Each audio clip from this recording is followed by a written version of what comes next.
Army और air force ने पाकिस्तान को सीधे सीधे साफ साफ शब्दों में चेतावनी दी।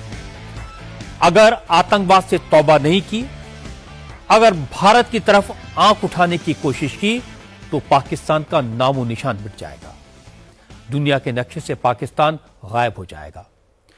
Chief of army staff general Upendra Dwivedi ने सरहद पर तैनात सैनिकों से कहा कि ऑपरेशन सिंदूर के फर्स्ट पार्ट में तो सेना ने संयम बरता, लेकिन अगर ऑपरेशन सिंदूर पार्ट 2 हुआ तो पाकिस्तान भूगोल से गायब हो जाएगा।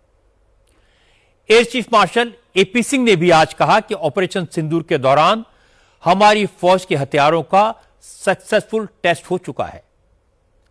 पाकिस्तान को हिंदुस्तान की ताकत का अंदाजा हो गया है। अगर पाकिस्तान अब भी नहीं सुधरा तो अंजाम क्या होगा, यह पाकिस्तान की फौज अच्छी तरह जानती है। एयर चीफ मार्शल ने आज एग्जैक्ट नंबर दिए। उन्होंने बताया कि ऑपरेशन सिंदूर के दौरान हमारी एयरफोर्स ने पाकिस्तान के कितने फाइटर जेट गिराए, पाकिस्तान के एयरबेसेस को कहां कहां कितना नुकसान पहुंचाया, पाकिस्तान के आतंकवादी अड्डों को जब तबाह किया गया तो वहां एग्जैक्टली कितने दहशतगर्द मारे गए। ये सारी फिगर्स मैं आपको बताऊंगा।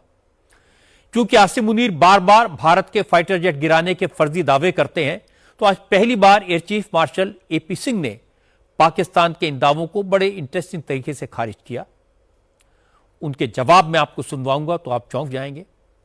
लेकिन सबसे बड़ा सवाल यह है कि कल रक्षा मंत्री ने कहा था पाकिस्तान ने सर क्रीक में गड़बड़ी की तो उसका इतिहास और भूगोल बदल जाएगा, और आज army chief general Upendra Dwivedi ने ठीक यही बात कही, अगर पाकिस्तान नहीं सुधरा तो भूगोल से गायब हो जाएगा।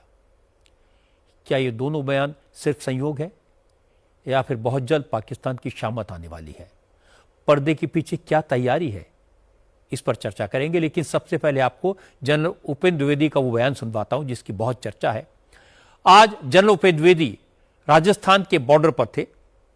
उन्होंने अनूपगढ़ में सेना के जवानों से कहा, ऑपरेशन सिंदूर के दौरान भारत ने सब्र से काम लिया, पाकिस्तान के चुनिंदा ठिकानों को तबाह किया, लेकिन अगर पाकिस्तान नहीं सुधरा, फिर कोई नापाक हरकत की तो ऑपरेशन सिंदूर पार्ट 2 होगा।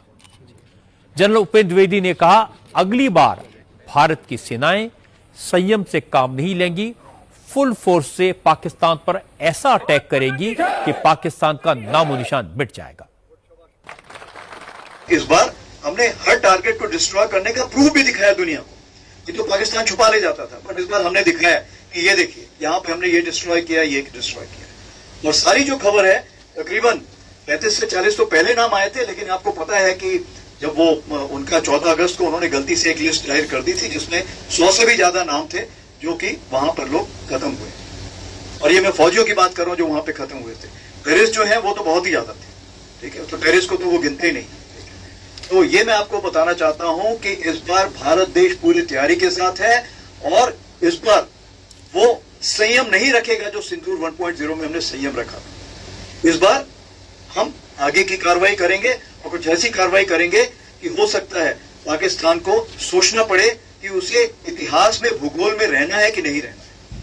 अगर उसे भूगोल में अपनी जगह बनानी है तो उसके लिए उसे जो स्टेट स्पॉन्सर टेररिज्म जिसको हम बोलते हैं, यानी कि उसका देश जो टेररिज्म को स्पॉन्सर कर रहा है उसे रोकना पड़ेगा।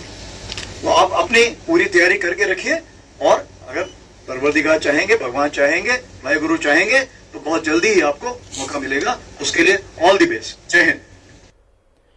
इसके बाद जनरल उपेंद्र द्विवेदी ने कहा कि वो सरहद पर यही देखने आए हैं, अगर ऑपरेशन सिंदूर पार्ट 2 हुआ तो उसके लिए हमारी सेनाओं की तैयारी कैसी है। आर्मी चीफ ने कहा कि ऑपरेशन सिंदूर के वक्त सिर्फ सेना नहीं लड़ी, सारी फोर्सेस, देश का नेतृत्व और आम लोग सेम पेज पर थे, सब मिलकर लड़े।